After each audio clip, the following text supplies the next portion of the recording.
सगळ्यांना जय शिवराय. सगळ्या शेतकरी बांधवांना जय शिवराय. आपल्या शेतकऱ्यांच्या कर्जमाफीसाठी आणि विविध शेतकऱ्यांच्या शेतमजुरांच्या दिव्यांगांच्या प्रश्नासाठी माजी मंत्री बच्चूभाऊ कडू यांनी हे उपोषणाला बसले.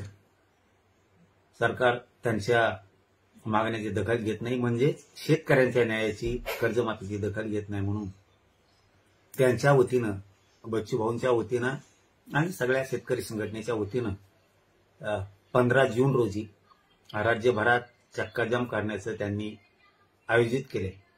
त्याला सगळ्या बांधवांनी, या राज्यातल्या शेतकरी बांधवांनी शांततेत मोठ्या प्रमाणात कर्जमाफीसाठी सगळ्या शेतकऱ्यांनी पाठिंबा द्यावा, ही सगळ्या शेतकरी बांधवांना विनंती करतो. आपण आपले जे रास्ता रोकोचे चक्काजामचे शांततेत करायचे ते स्पॉट ठरवा. आमचा गोदा पाट्यातला पैठण फाटा शहागड इथं ठरलाय.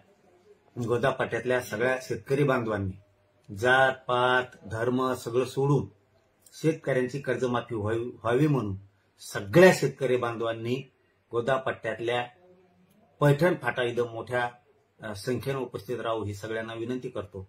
आणि राज्यभरातली कर्जमाफी शेतकऱ्यांची व्हावी म्हणून मराठवाडा, विदर्भ, खानदेश, पश्चिम महाराष्ट्र, कोकण, मुंबई सगळ्या विभागातल्या जमत तसं सर्व शेतकऱ्यांनी एक दिवसासाठी 15 जून रोजी सगळ्यांनी शांततेत एकजूट दाखवून आपल्या शेतकऱ्याला, स्वतः आपण शेतकऱ्याचे लेकर आहेत, आपल्या स्वतःला न्याय मिळवून घेण्यासाठी आपण सगळ्यांनी एक दिवस रस्त्यावर यावं आणि शांततेत यावं. कुठेही उद्रेक, जाळपोळ कसली घटना कोणी करू नये.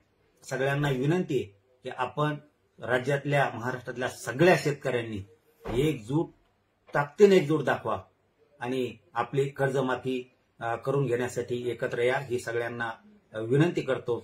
आणि याचबरोबर राज्यासह याचबरोबर आपलंही गोदा पट्ट्यातलं सगळ्यांनी मिळून, सगळ्या शेतकरी बांधवांनी मिळून ठरवलं वाटतंय, निवेदन पण दिलेत वाटतं काल, की पैठण फाटा इथं गोदा पट्ट्यातल्या सगळ्या शेतकऱ्यांचा स्पॉट ठरलाय. तर सगळ्या शेतकरी बांधवांनी गोदा पट्ट्यातल्या पैठण फाटा इथं शांततेत येऊन सगळ्यांनी चक्काजाम रास्ता रोको आंदोलन करून आपल्या शेतकऱ्यांना कर्जमुक्ती कायमची व्हावी म्हणून एकत्र यावं, ही सगळ्यांना विनंती. धन्यवाद. सगळ्या शेतकरी बांधवांना जय शिवराय.